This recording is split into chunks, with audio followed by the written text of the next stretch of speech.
Cool, so now that we know kind of some of the stuff that we use and kind of the sounds that we can get, let's actually put it to use.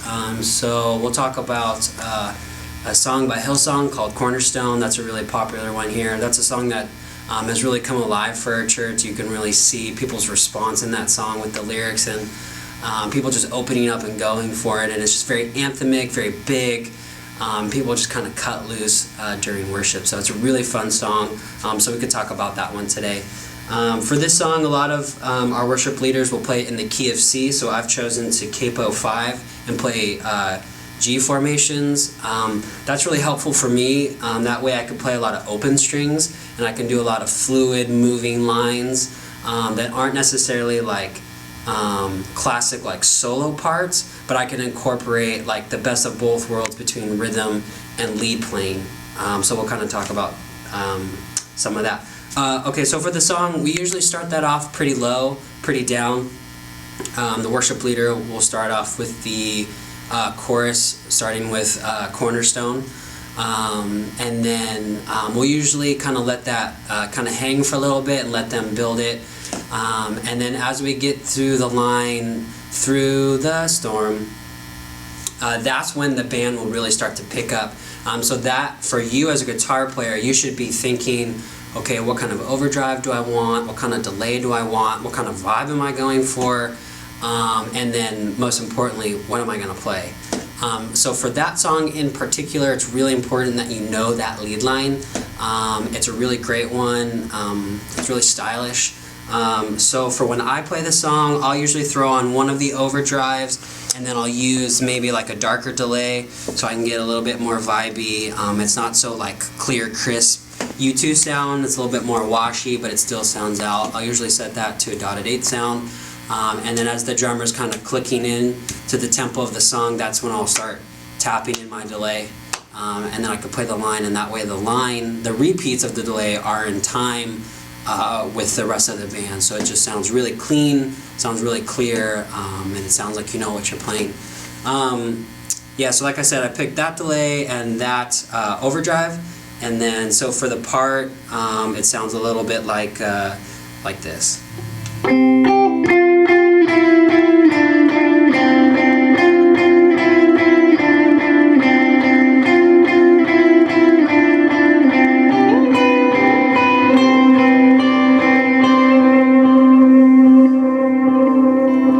So the majority of the line that's there comes from the album, but you can always throw in your own little style. So the part that I added in that's kind of my own is the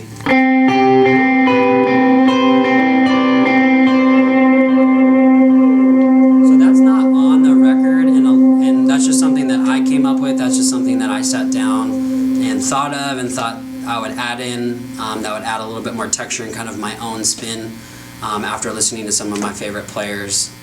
So you could add your own twist, whatever you think works, just as long as that it's adding to the song and it's not taking away, or you're not stepping on other people's toes. So those lead lines are huge. That's full guitar in. You're really digging in. You're playing big. And on the verses, are usually pretty chill. You're kind of letting keys, drums, bass, and the worship leader kind of carry the rest. So as a guitar player, you're usually kind of hanging out, and you could do some cool, swell stuff. So you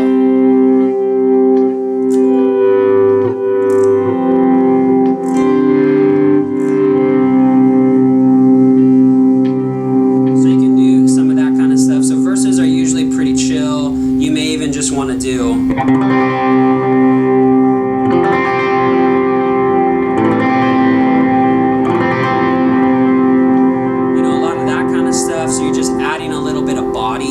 the song, but you're not quite jumping in as kind of that electric lead guitar player. And then in that song, it's really important that the verses are chill, you leave space to grow, and then as you get to the pre-choruses, you begin to ramp up. So you can start to throw in a couple more parts. You may want to kick on another overdrive. Or if you've already got one on, just really dig into the guitar. So that's when you can throw in something really simple like triads. So you can do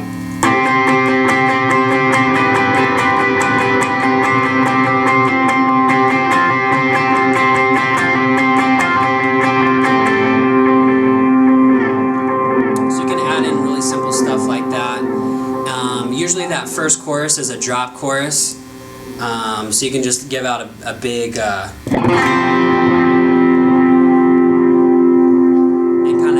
kind of let it hang on that, and let the rest of the band kind of carry it. And then as you move through that part, and you kind of get to that through the storm, He is Lord, and then that's when you should really think about building up you as a guitar player. That's when you're jumping into the mix and adding your own twist on it. So on the through the storm,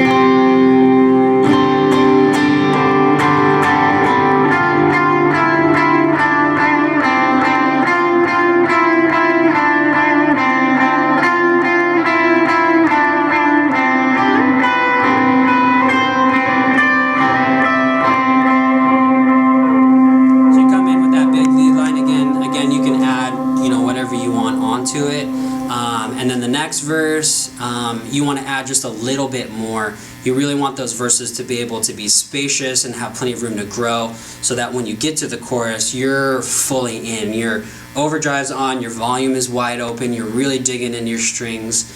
And then in the choruses, for that song in particular, I'd probably stick to just play big chords.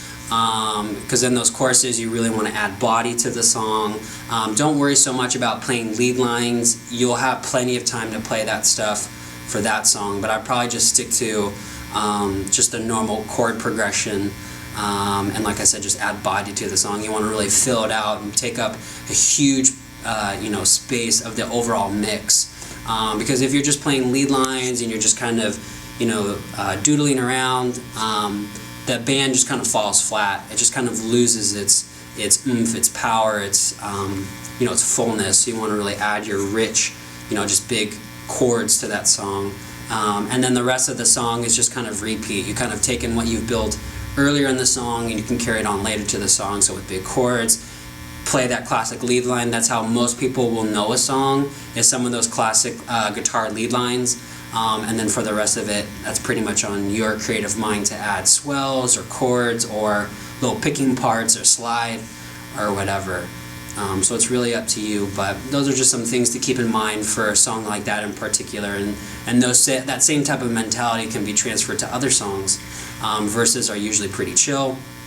Choruses are usually pretty big. You're all in, you're really digging in. You're kicking on an overdrive, maybe a boost and an overdrive. And then for that classic lead line, you can kick on a delay, tap in your tempo, and then play that lead line, and then everyone's like, oh yeah, I've heard that song, I know what song that is, because they're hearing your lead line. So those classic lead lines, you want to be practicing and listening for, and listen for the songs on the weekends, what kind of songs we do. Type them in on YouTube, put them on radio or Spotify, whatever, and look up how other people are playing them, play along with them at home. And then, when you're up on stage and you're ready to play, you know what to do. You've practiced it. It just comes natural. You just turn everything on and you just go for it. You turn it up to 10 and have a great time. So that's usually what we'll do for a song like Cornerstone.